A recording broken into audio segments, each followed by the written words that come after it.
Hello everyone, આજે આપણે umbrella ફ્રોકનું cutting કરીશું. અહીંયા મેં કાપડ 3 મીટર લીધું છે.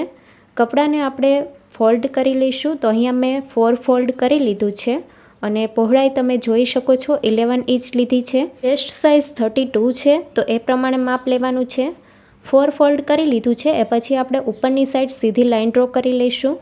ટોપની લેન્થ અહીંયા આપણે રાખવાની છે 14 ઇંચ. તમે 15 ઇંચ પણ લઈ શકો છો. ટોપની લેન્થ આપણે 14 ઇંચ રાખી છે, જે સિલાઈમાં અડધો ઇંચ ઉપર અને અડધો ઇંચ નીચે આવશે, એટલે 13 ઇંચનું ટોપ તૈયાર થશે. સીધી લાઇન ડ્રો કરી લઈશું અને હવે આપણે કટિંગ કરી લઈશું.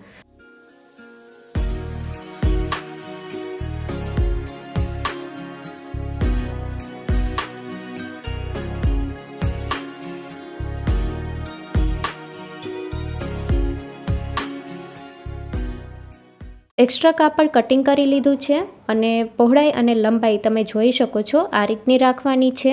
અહીંયા આપણે કાપડને 4 ફોલ્ડમાં તૈયાર કરી લીધું છે, જેથી બેક પાર્ટ અને ફ્રન્ટ પાર્ટ બંનેનું એકસાથે કટિંગ તૈયાર થઈ જશે. શોલ્ડરનું માપ લઈ લઈશું. તો અહીંયા 6.5 ઇંચે આપણે માર્ક કરી લઈશું. આર્મોલનું માપ પણ 6.5 ઇંચ. શોલ્ડર અને આર્મોલનું માપ લઈ લીધું છે. બંને આપણે 6.5 ઇંચે માર્ક કરેલું છે.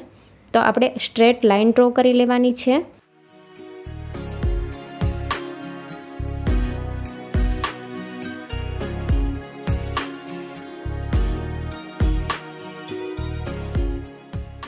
હવે આપણે ચેસ્ટ સાઇઝનું માર્કિંગ કરી લઈશું.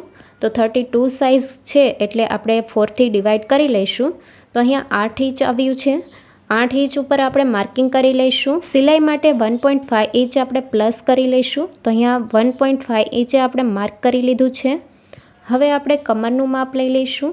તો અહીંયા કમરનું માપ 7 ઇંચે માર્ક કરી લઈશું. ટક્સ માટે આપણે 1 ઇંચ એક્સ્ટ્રા લઈશું અને 1 ઇંચ સિલાઈ માટે માર્ક કરી લઈશું.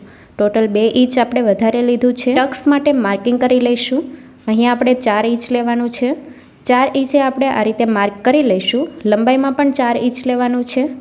તો આ આપણું ટક્સ માટેનું માર્કિંગ થઈ ગયું છે. બંને સાઈડથી અડધો ઇંચ આપણે સિલાઈમાં દબાવવાનું છે. તો એ રીતે માર્કિંગ કરી લઈશું અને હવે લાઇન ડ્રો કરી લઈશું.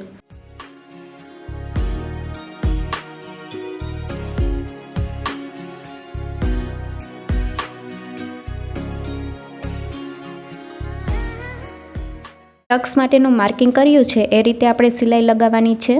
હવે સીધી લાઇન ડ્રો કરી લઈશું. અહીંયા આપણે સિલાઈમાં લેવાનું છે. હવે આપણે આર્મોલનું કટિંગ કરીશું. તો અહીંયા આપણે બેક પાર્ટ અને ફ્રન્ટ પાર્ટ બંને એકસાથે કટિંગ કર્યા છે, એટલે સૌથી પહેલાં આપણે બેક પાર્ટનું આર્મોલ કટિંગ કરીશું. આર્મોલ માટે 6.5 ઇંચ લીધું છે, તેનું હાફ કરી લઈશું અને માર્ક કરી લઈશું. હવે આર્મોલનું કટિંગ કરી લઈશું. તો આ રીતે ગોળાઈ આપી દેવાની છે. બેક પાર્ટ આર્મોલની લાઇન ડ્રો કરી લીધી છે.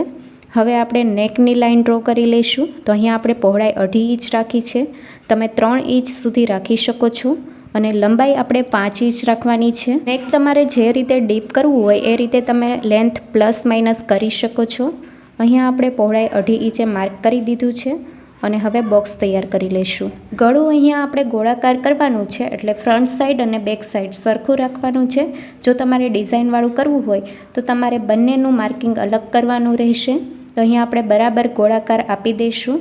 તો ગોળાકાર શેપ આપી દીધો છે. તો હવે આપણે માર્કિંગ કરી લીધું છે એ પ્રમાણે આપણે કટિંગ કરી લઈશું.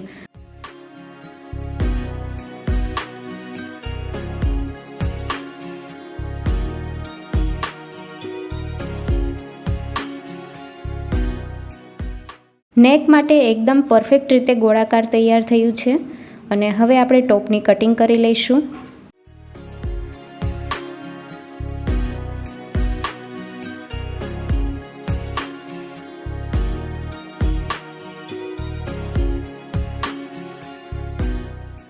ટોપનું કટિંગ થઈ ગયું છે. તો હવે આપણે બંને પાર્ટ અલગ કરી લઈશું. તો બેક સાઈડ અને ફ્રન્ટ સાઈડ બંને આપણે અલગ કરી લેવાના છે અને હવે આપણે ફ્રન્ટ સાઈડનું કટિંગ કરી લઈશું. તો અહીંયા આપણે આર્મોલનું કટિંગ કરવાનું છે. ફ્રન્ટ પાર્ટ ઉપર આપણે 1/2 ઇંચ અંદરથી માર્કિંગ કરવાનું છે. તો આર્મોલનું કટિંગ આપણે 1/2 ઇંચ અંદરની સાઈડ ગોળાકાર આપવાનો છે. તો આ રીતે આપણે સીધી લાઇન ડ્રો કરીને આ રીતે ગોળાકાર આપી દઈશું. ફ્રન્ટ માટે આર્મોલનું કટિંગ આ રીતે કરવાનું રહેશે. 1/2 ઇંચ અંદર આપણે આ રીતે કટિંગ કરી લઈશું.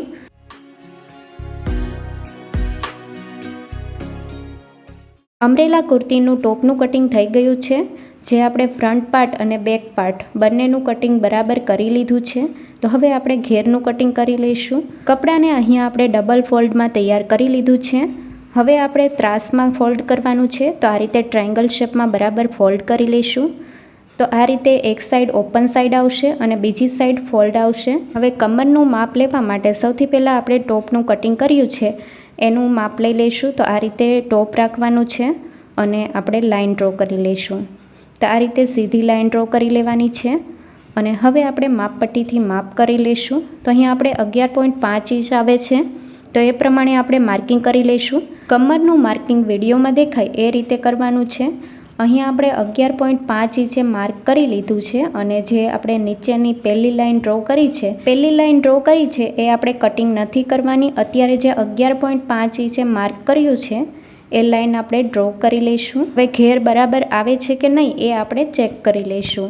તો અહીંયા આપણે ટોપની પહોળાઈનું માપ લઈ લઈશું. તો ટોપનું પહોળાઈનું માપ લઈએ તો 9.5 ઇંચ આવે છે. તો અહીંયા આપણે આ રીતે લાઈન ડ્રો કરી છે તેના ઉપર માપપટ્ટી રાખીને જોઈએ તો 9.5 ઇંચ આવી ગયું છે, જે એકદમ બરાબર છે. અને હવે આપણે નીચે જેટલી લંબાઈ રાખવાની હોય એ પ્રમાણે આપણે માર્ક કરી લઈશું. અહીંયા આપણે 40 ઇંચે માર્ક કરી લઈશું. તો એક છેડો માપપટ્ટીનો આપણે કોર્નર ઉપર રાખવાનો છે અને નીચેથી માપપટ્ટીને આ રીતે હલાવવાની છે અને માર્ક કરી લઈશું. અમરેલા ફ્રોકની ટોટલ લેન્થ 39.5 ઇંચમાં તૈયાર થશે. ઉપર 14 ઇંચનું ટોપ છે જે 13 ઇંચ તૈયાર થશે અને નીચેની લેન્થ 26 ઇંચ તૈયાર થશે. તો ટોટલ 39.5 ઇંચ તૈયાર થશે.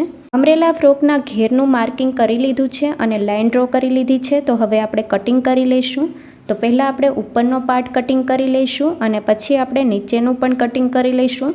ટોપનું અને ઘેરનું કટિંગ થઈ ગયું છે. તો હવે આપણે સ્લીવનું કટિંગ કરી લઈશું.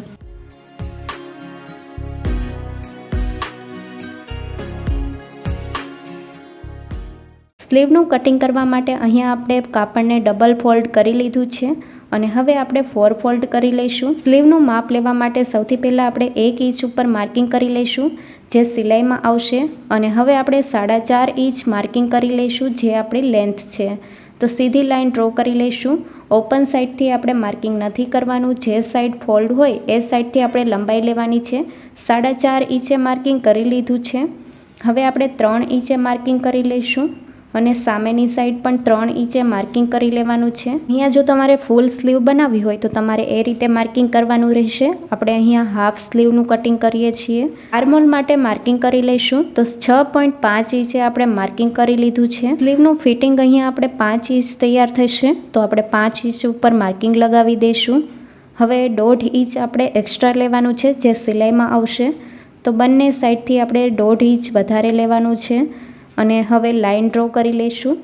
તો અહીંયા આપણે હાફ સ્લીવ માટેનું કટિંગ તૈયાર થઈ ગયું છે અને હવે આપણે આર્મહોલ માટે ગોળાકાર આપી દઈશું. 1/2 ઇંચ અંદરની સાઈડ આપણે માર્કિંગ કરી લઈશું, જે આપણે ફ્રન્ટ સાઈડ જોઈન્ટ થશે. તો હવે આપણે સ્લીવનું કટિંગ કરી લઈશું. 1/2 ઇંચ અંદરની સાઈડ માર્કિંગ કર્યું છે તેનું કટિંગ આપણે અત્યારે નહીં કરીએ. પહેલાં આપણે બહારની સાઈડનું કટિંગ કરી લઈશું. તો સ્લીવનું બરાબર કટિંગ થઈ ગયું છે. અહીંયા આપણે ફિટિંગ માટે રાખ્યું છે તે પણ બરાબર કટિંગ કરી લઈશું અને નીચે આપણે પટ્ટી જેટલી અંદર દબાવવાની હોય એનું માર્ક કરી લઈશું. સ્લીવનું સેન્ટર માર્ક કટ કરી લઈશું અને હવે આપણે સ્લીવને ઓપન કરી લઈશું. 1/2 ઇંચ અંદરની સાઈડ માર્કિંગ કર્યું છે એ આપણે હવે કટ કરી લઈશું, જે ફ્રન્ટ પાર્ટ ઉપર જોઈન્ટ થશે. આજનો વિડીયો તમને કેવો લાગ્યો જરૂરથી જણાવજો અને હવેના વિડીયોમાં આપણે અમરેલા ફ્રોકનું સ્ટિચિંગ કરીશું.